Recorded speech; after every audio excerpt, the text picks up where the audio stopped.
Est-ce qu'on ne serait pas sur un nouveau Kylian Mbappé? Il y a de nouvelles précisions qui sont sorties sur le match d'hier et franchement moi ça me plaît. Déjà Kylian Mbappé a impressionné aujourd'hui en amical et a priori il était totalement impliqué défensivement. En plus de ça, selon certaines sources, il aurait aussi été impliqué sur le pressing. Au-delà de ses efforts défensifs, c'est aussi lui qui délivre la passe décisive à Thiago Pitarch. C'est très intéressant qu'on nous dise ça, mais moi j'ai besoin de le voir de mes yeux. À ce qui paraît, on aurait affiché ça comme formation hier, mais moi j'ai pas réellement l'impression que c'est vrai. Là, sur la petite séquence du but d'Eder Militao, j'ai pas l'impression de discerner Mbappé à gauche, Gonzalo devant et Vinicius à droite. Après, Belek, ils ont changé toute la formation à la mi-temps. Et aussi du point de vue tactique, c'était pas ça qui était prévu à la base. L'idée initiale, comme je vous l'ai déjà dit de Xabi Alonso, c'est de jouer deux attaquants, Vinicius et Mbappé devant. Mais après, ça reste un match amical et c'est l'occasion de tenter des choses. Et Xabi Alonso, il a toujours dit, sa tactique elle peut changer. Parce que personnellement, je ne pense pas que mettre Mbappé, Gonzalo et Vinicius ce soit la meilleure décision. Après le match contre le Paris Saint-Germain, lui-même il avait dit que c'était une très grosse erreur. Il a appuyé ce point en disant qu'il ne ferait plus les mêmes erreurs. En plus de ça, les gars, on n'a pas vu le match, on ne sait pas vraiment ce qui s'est passé. Donc déjà dans un premier temps, les efforts défensifs de Mbappé, on va se calmer. Et concernant la formation et les trucs de ouf dans le match aussi, tout ça, on va se calmer. On va pas se porter l'œil, on a gagné tranquille un match contre les Ganes.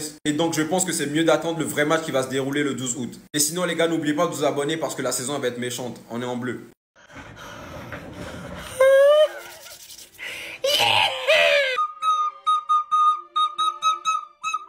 C'est des jaloux de mon fils. C'est des jaloux de mon fils. J'en ai reçu des messages pour me dire que Gonzalo vient prendre le numéro 9. Ton Bobby ne vaut plus rien. J'ai un message pour vous. Scam, scam. Hey, c'est moi Bobby. Un dernier appel à vous. Je vous demande, est-ce que vous aussi vous activez le mode Bobby comme Sosa? Vous activez le mode Bobby ou pas? Je suis le conducteur du train. Je ferme bientôt les portes là, dans 48 heures. Dites-moi en commentaire. Quand je faisais le tour des stades en Europe avec mon maillot Free Bobby, ça vous faisait bien marrer aussi, hein? Ça vous faisait bien marrer la prise de poids de Bobby, hein? Quand il avait piqué tous les chewing-gums à Carlo qu'il avait rayable. Avant de l'ouvrir, écoutez-moi, j'ai quelques statistiques à vous donner. 400 minutes, 5 buts. Décisif tous les 78 minutes exactement. Bobby en sélection, c'est 119 minutes jouées. Autant de buts que Vinicius Junior. Le petit Bobby au Bernabéu, c'est plus de buts que le grand Eden Hazard. Ça le point pour un petit peu. T'es marié toi? Seconde question. Est-ce que ton attaquant préféré est décisif tous les 78 minutes? Hendrik devait partir en prêt à la Real Sociedad, mais le deal était presque conclu et il a capoté au dernier moment. Et moi je vais vous le dire maintenant. Voilà, vous commencez à me connaître. La Real Sociedad, ils croyaient que... Ils sont pas prêts. Ils sont pas prêts. Voilà, c'est reparti. Les polémiques et les propagandes autour du Ballon d'Or reprennent. Déjà, on a Cristiano Ronaldo hier qui a totalement ignoré une question sur le Ballon d'Or, tout en qualifiant le Ballon d'Or comme étant fictif. Écoutez. Achar Ballon d'Or, hoje sabemos que há 3 portugueses. Fictif. Il veut plus rien savoir, il veut même plus donner du crédit à ce trophée. Le Ballon d'Or est fictif, il a raison, il a tort, dites-moi ça en commentaire. Niveau propagande, ça reprend du côté du Paris Saint-Germain et cette fois-ci c'est Vitinha qui fait les éloges d'Ousmane Dembélé. Il dit pour lui le Ballon d'Or le plus méritant c'est Ousmane Dembélé. C'est l'homme qui nous a amené jusqu'au titre. Et comme c'est une guerre à distance, il y a Pedri aussi de son côté qui a dégainé l'éloge. Et cette fois-ci lui il n'arrive pas à trancher entre Lamine Yamal et Ousmane Dembélé. Je rappelle que les deux sont ses amis. Il dit je pense que les deux ont fait une saison incroyable. Je joue avec Lamine Yamal depuis plusieurs années. Il est incroyable dans le 1 contre 1. Il fait des dribbles qui paraissent faciles comme s'il n'y avait personne en face de lui. Ousmane Dembélé a un gros potentiel. Il est bon des deux pieds. Je ne sais toujours pas s'il est droitier ou gaucher. Bien placé ça. Et il a marqué beaucoup de buts cette année. Maintenant c'est quoi ton choix mon ami? Tu nous fatigues là. Fais plus Ousmane Dembélé ou Lamine Yamal. Tout ce discours là pour rien dire. Bref, en tout cas du côté du FC Barcelone il y a du nouveau. Ter Stegen a finalement cédé. Lui qui voulait pas que le FC Barcelone envoie le rapport médical à la Liga. Et bah là il a accepté finalement. Et d'ailleurs là comme vous pouvez le voir les numéros ont été mis à jour. Et Ter Stegen n'a plus de numéro au Barça. Et Cubarsí lui va récupérer le numéro 5 laissé par Inigo Martinez.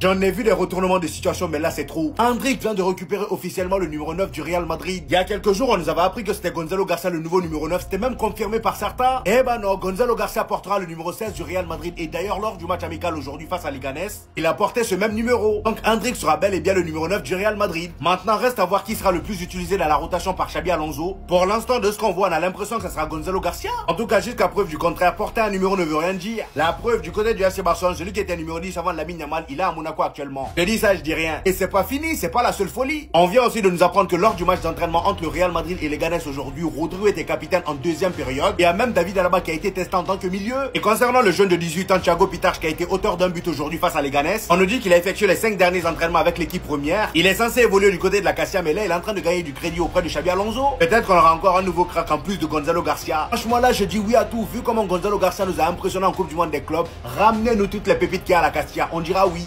imaginez si Xabi Alonso n'était pas venu, on aurait perdu ce gars-là, il serait parti dans un club bizarre. Les gars, c'est officiel, Hendrik qui vient de récupérer le numéro 9 de Mbappé. Le grand frère a laissé son numéro au petit frère. Maintenant, moi j'ai une question et c'est un vrai débat. Là, je suis pas là pour rigoler ou pour tailler, etc. J'ai vraiment envie de savoir votre avis. Demain, il y a un match. Real Madrid, ils ont du mal à marquer. Il y a 0-0 ou 1-1 ou 2-2, bref. Il faut faire rentrer un numéro 9 pour apporter quelque chose. Vous faites rentrer Hendrik ou Gonzalo Garcia? Parce que là, ils lui ont donné le numéro 9, là.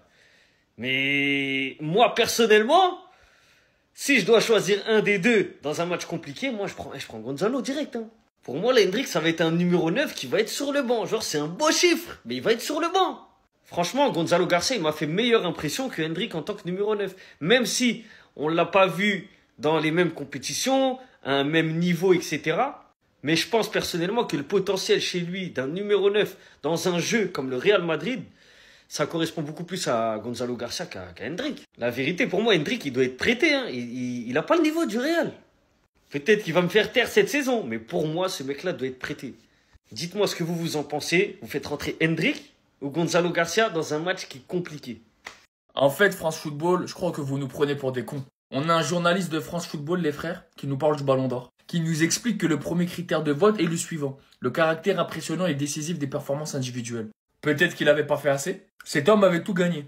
Il avait été décisif dans tous les matchs importants. À son âge, très peu de joueurs ont fait des saisons pareilles, en termes de performance et en termes d'accomplissement. Mais bizarrement, c'est cet homme qui a pris le Ballon d'Or cette année-là. Et on nous a bassinés avec les histoires de fair play, de classe, je sais pas quoi, pour qu'au final, on revienne sur le critère principal qui est la performance. Mais si on se fie aux performances, Rodri, il était loin de faire la meilleure année.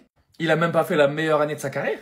Donc pourquoi est-ce qu'on l'a pas donné à Vinicius finalement? Honnêtement, moi je vais vous parler français, je suis sur langue de bois. Pour moi, c'est physique.